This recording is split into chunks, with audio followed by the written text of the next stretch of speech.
मला तर सांगितलं जन्मदात्यावर काय श्रद्धा असावी, त्या जालिंदरनं वर्षभरापासून पायात काही घातलं नाही.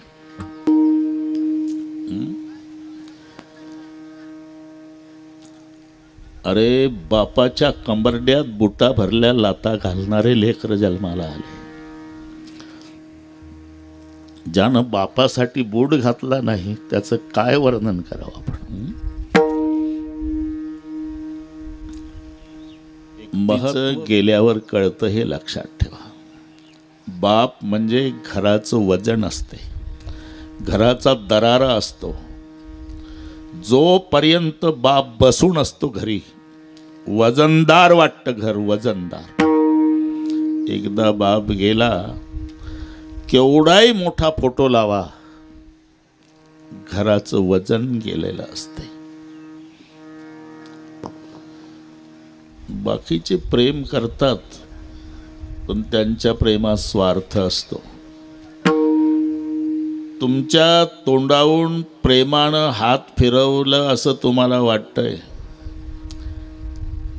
पण त्यांच्या हात फिरवण्यामध्ये स्वार्थ आहे बरं का काशीनाथजी.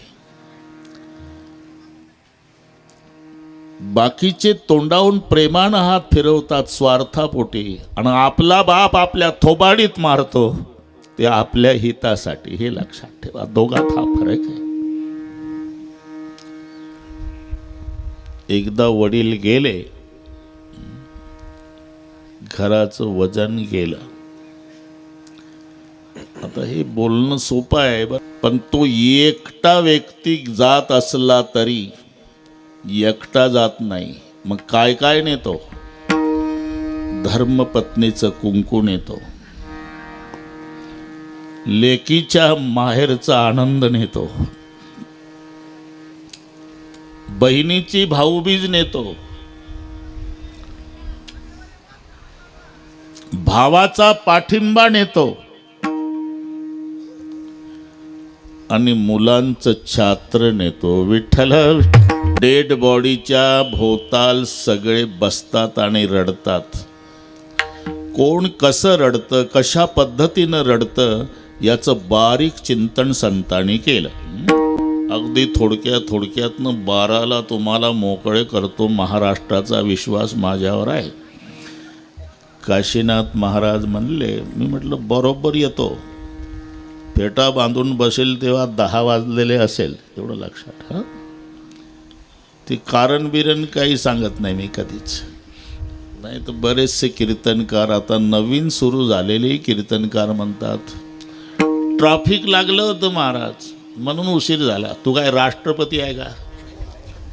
ट्रॅफिक लागलं होतं का पंतप्रधान आहे? अरे हिशोब धरायचा आधी. गाडी पंक्चर, डिझेल टाकणे आणि रस्त्याची गर्दी याचा अर्धा तास बाजूला काढून ठेवणे जन्मात कधी वेळ चुकणार नाही. बरं मी असं विचारतो, कीर्तनकार अर्धा तास आधी गेला तर ते घरवाले रागावणार आहे का? 10चा कार्यक्रम 9:30ला कशाला आला? उलट आनंद होतो त्यांना. पण हे काही कारण सांगते, तिकडे बसते चहा पेत धाब्यावर अर्धा तास आणि मग म्हणते ट्रॅफिक. विठ्ठल विठ्ठल.